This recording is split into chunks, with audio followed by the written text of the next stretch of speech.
reasons come first, answers come second. If you get a compelling vision and you got strong enough reasons that will push you through the tough times, you're gonna do things other people don't do. Instead of collapsing, even if you get off target, you won't go, oh, I blew it. You'll get right back on target, make the change, make things happen. And I know you've done this in many areas of your life. Just think about it again. I'm not teaching you something really new here today. I just want to remind you of what your soul knows. You gotta change, you gotta improve, and you gotta go through a simple process fundamentally to make that progress. First step, vision that's compelling. Second step, make sure that there's strong enough reasons to follow through. Third step, you gotta review it and feel it every day. I mean, anything. Have you ever had this happen in your life? Has there been anything in your life that you've ever wanted so badly? You were so desirous of it. You had such a hunger for it that you couldn't stop thinking about it. Could have been a career move, could have been when you were a kid, a car, it could have been a relationship, it could have been anything, but you were obsessed. You wanted to make this happen. You wanted to attract this to your life. You just wanted something. And you didn't even know how to get it. But it was so compelling to you. You kept thinking about it every day, envisioning it, imagining it, feeling it. And then stuff happened. And suddenly you started to attract people or situations to your life, and it just came together. Like, you didn't even have a total plan. It was just that it was so a part of your focus with so much intensity and emotion so often that it sensitized you to notice anything that could get you there. There's a part of your brain called the reticular activating system. For short, we call it the RAS. That part of your brain determines what you notice in the world. And it's really important because when you set a goal, when you get really clear on a vision, and there's strong enough reasons, and you review it enough, and it becomes a part of you, that part of your brain says, anything that relates to this, I need to notice. It's like, did you ever buy a certain kind of car, or maybe a certain outfit, and suddenly you see that car everywhere, or those outfits everywhere? Well, you know, the cars were always around, but why do you see it now? Because your RAS knows this is important, this is part of my world now. Similarly, when you really get clear and it's compelling, and you're reviewing it every day, got strong reasons, and you're reviewing it every day and you're feeling it, the brain becomes incredibly acute at noticing anything to get you to move forward. And so that's the power of this. So, you know, what do people do with a New Year's resolution? They come up with something they kind of want. It's not a compelling vision. They don't really have strong enough reasons, and they never review it again until they notice that they broke what they said they really want to make happen, because they didn't really resolve. You resolve, you got the vision, it's compelling, you review it daily, and you feel it, you envision it, and you experience it. Simple as it sounds. Now, ultimately, what is this really about? Ultimately, if you're gonna have lasting change in anything, you're really talking about just raising your standards. I mean, I always tell people, if you wanna know how to change your life, I give it to you in 3 words, boring as it sounds: raise your standards. Well, what does that mean? Corny as it sounds, raise your standards. Oh, thank you for the breakthrough thought, Tony. I'm glad I wasted my time watching this little email with you. But think about it. Lasting change is different than a goal. You don't always get your goals, but you always get your standards. Maybe it would help you is to think about it this way. I try to explain standards to people with a different set of words. Think of it as everybody in life gets their musts. They don't get their shoulds. Like, think about it. Most people have a list of shoulds, don't they? Don't you have a list of the shoulds, things you should do, you should follow through on? I should lose some weight, I should work out more, I should make more calls, I should respond more rapidly to my email, whatever, you know? I should get into the office earlier, I should be, more confident. Whatever your should list is, people love to have their should list be met, but it's kind of like New Year's resolutions. If it does, it's really exciting, but if it doesn't, which is most of the time, it's a little disappointing, but you kind of know it's not gonna happen. But when you decide something is a must for you, an absolute must, when you cut off any possible, you say, I'm gonna find the way, or I'm gonna make the way. Human beings, when they resolve things, when they make a real resolution inside themselves, which is they raise the standard and they make it a must, they find the way.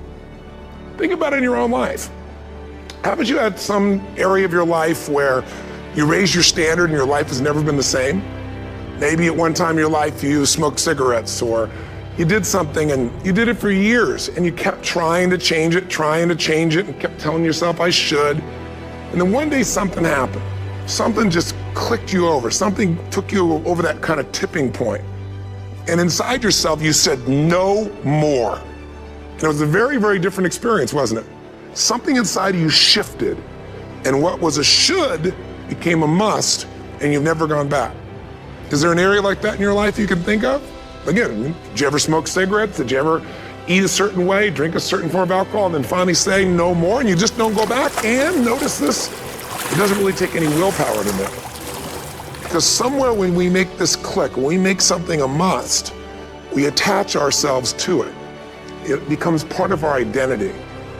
And one thing I've learned in the last, 33 years of working with people from now over 100 countries, 4 million people, is human beings absolutely follow through on who they believe they are.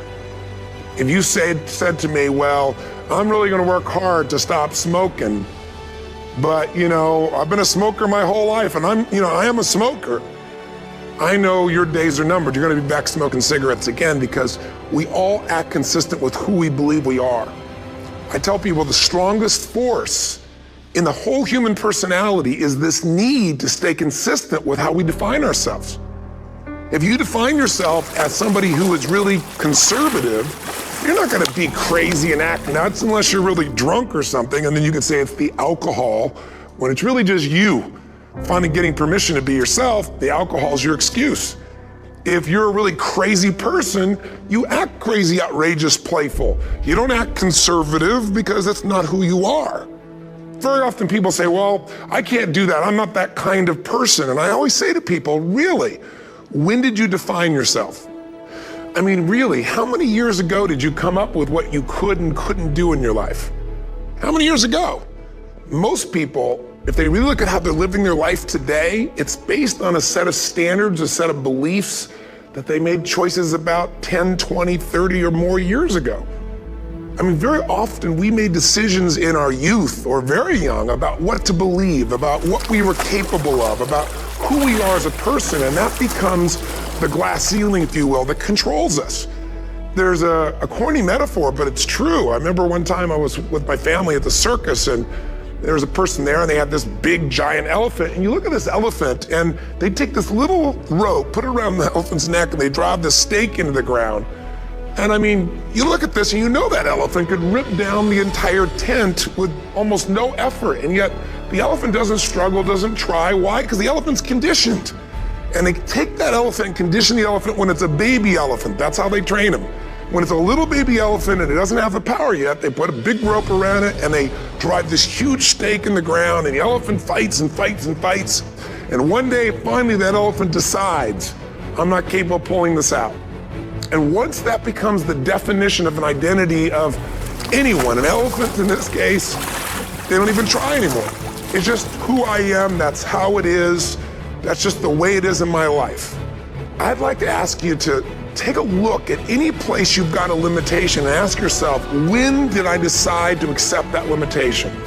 And you may not even see it as a limitation, you might see it as just that's who I am. But so often in our lives, we've adapted to be a certain way so that we don't fail or so that people will like us or respect us, but it's not necessarily who we are. Joy comes when you're spontaneous. It's really hard to be truly happy when you're not being yourself. And most of us have no clue who we are. And so a big part of my work, if you've ever been to an event, you know, is to get people to do things spontaneously without thinking, because that's when the real you shows up. That's when the energy comes alive.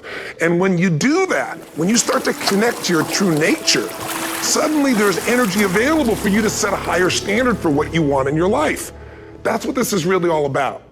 And when I talk about standards, when I talk about, shoulds versus musts, think about your own life. I know there have been areas in your life where some point in time you just shifted and you raised the standard and your life changed. Because whatever people have their identity attached to, they live. We live who we believe we are. That's just how it works. It's just kind of like, I'll give you an example. Look at your physical body. Your physical body today is an absolute reflection of only one thing, not your goals, not your desires, but your standards.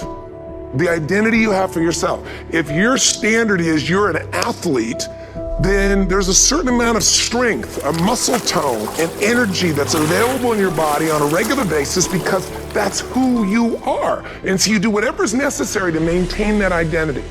Again, the strongest force in the human personality is this need to stay consistent with how we define ourselves. Because if you don't know who you are, you wouldn't know how to act. Once you lock in on that identity, your brain finds a way to keep you there.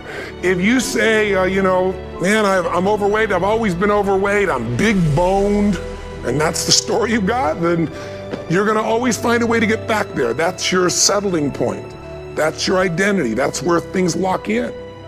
If you see somebody who's in really great shape, you ask them, do you work out? You know the answer. Yes, how often? And they'll tell you 3 times, 4 times, 5 times a week, whatever. In a seminar, I'll ask people, who here works out at least 5 days a week? And I'm stand up. And you look around that room, and you know that they work out 5 times a week because you can see their body. You don't just get a result without some kind of action, without some form of ritual. Ritual meaning actions you do consistently. Now, do you think those people that are out there working out 5 days a week, do they have more time than you do? Or I have, or anybody else? Of course not. Is their life less busy? Of course not. It's just a must for them. They must work out that way, and they've made that turn and their life changed. So I'm not saying you have to work out 5 days a week. I'm just saying whatever you really want, wants don't get met consistently. Standards do. Whatever you identify, this is who I am. And so it's not so much about changing your identity as it is expanding it. Deciding that, instead of your goal is to lose 10 pounds, which is not compelling, what if your vision was to get back to my fighting weight? This year, this month, this next 90 days, I'm gonna transform my body. I'm gonna take on a new challenge. I'm gonna find some technique or strategy, there's a million of them, that can reframe myself where I want to feel younger, stronger, more vibrant than ever before. Here's my reasons, because I want the energy to really make my life work. Because it's tough out there and I want to be stronger than I've ever been before. I want to go in front of the mirror and if I'm naked, not, want to laugh. I want to look there and take a good look and go, yeah, I'm proud of whatever I see there. Whatever it takes, something's gonna make you laugh, smile, something that's gonna tease yourself, but something's gonna move you to another level. If you identify yourself in a new way and you own that every day, and that becomes the standard of how you live, you'll find the way to make that standard real. Money's the same way. Think about it, it doesn't matter what's happening, quote unquote, in the marketplace. People that make money find a way to make money no matter what, don't they? Most people's standard is to pay their bills. So that's what most people find a way to do, even when economic times get tough. Most people, if that's their absolute standard, they find a way. Some people's standard is pay their bills most of the time. And so most of the time they do. Some people's standard is not just to pay their bills, but to take care of their family and maybe even some of their friends. And they find a way. In fact, some people may be in a family where they don't have enough money, they barely have money to pay their bills, they work their guts out, and then somebody, their mother, their father, somebody else, their sister gets ill, and there's not enough money to take care of it, nobody else has money in the family, they don't either, but they find a way to get that money to take care of their mother or father, don't they? And pay their bills. They never could do it before, why? The situation made them raise their own standard. And not everybody does that. Somebody else in the family might have money and still not take care of their mother. It all comes down to the inner game, my friends. Changing your life is a change in the inner game. The outside world you can't control, but you have absolute control over this one if you learn the dynamics of what shapes you. And identity is one of those simple, clear, fundamental basics that if you start to shift it, everything else will shift in your life as well.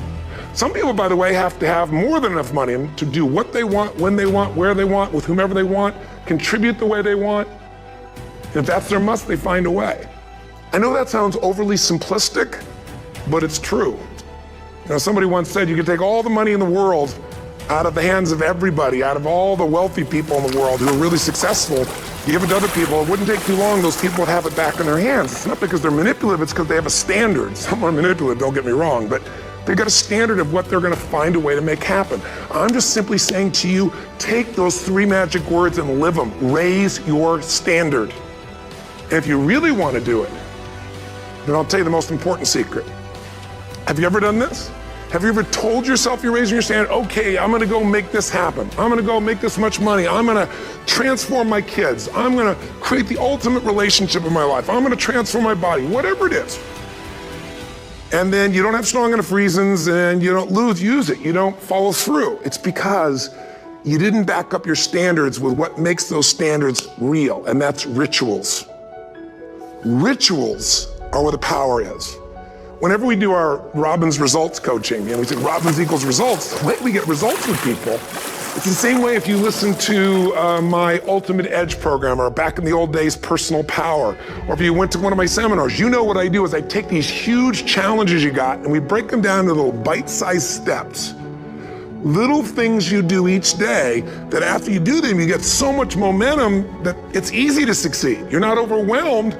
You have these victory day after day after day on little things. If you went through Ultimate Edge, I'm sure you learned about the hour of power, or the 15 minutes to be able to be fulfilled, or 30 minutes to thrive, where you literally just condition your body and emotion with a couple little rituals. So it doesn't matter what's going on in your world, you feel that strength, and it's not fake, it's not some pump up, it's coming from inside you, and it works. Rituals define us. See, all the results in your life are coming from your rituals. They start with a standard and then have rituals that follow it up. Like, for example, if you are where you want to be physically, you have very different rituals than if you're not where you want to be physically. If you're overweight, you and I both know you got a different ritual than if you're physically fit. Completely different. You get up in the morning, what's the first thing you do if you're fit? Your shoes are there, you roll over, doesn't matter how you feel, you put on your shoes, you lace them, you start walking, or whatever that ritual is. If you're overweight, you roll over and you have a very different ritual.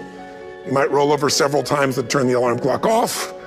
You go in and get your mocha, smocha, whatever, special coffee. You stop by at Starbucks, or whatever the case may be. You have your nice sugar muffin. It's supposed to be really nice for you. Whatever you do, it's a different ritual. If you have a great, passionate relationship, you have very different rituals in how you come home than if you have a lousy relationship. You come home and the first thing you do is you're tweeting somebody, or you're emailing, or flipping on the news, or you don't even come home.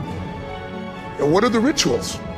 Whenever I study people that are successful, what I look for is what's the standard they hold themselves to? And then what are all those little rituals that add up? Because think about it. Success and failure are not giant events. They don't just show up. You don't just suddenly become successful or suddenly have this cataclysmic event that makes you fail. It may look that way, but failure comes from all the little things. It's failure to make the call. It's failure to check the books. It's failure to say, I'm sorry. It's failure to push yourself to do things physically that you don't want to do. And all those little failures day after day come together until one day some cataclysmic event happens and you blame that. That event happened because you missed all the little stuff. Do you agree with me? And success, by the way, is not some overnight event. It's all these little things.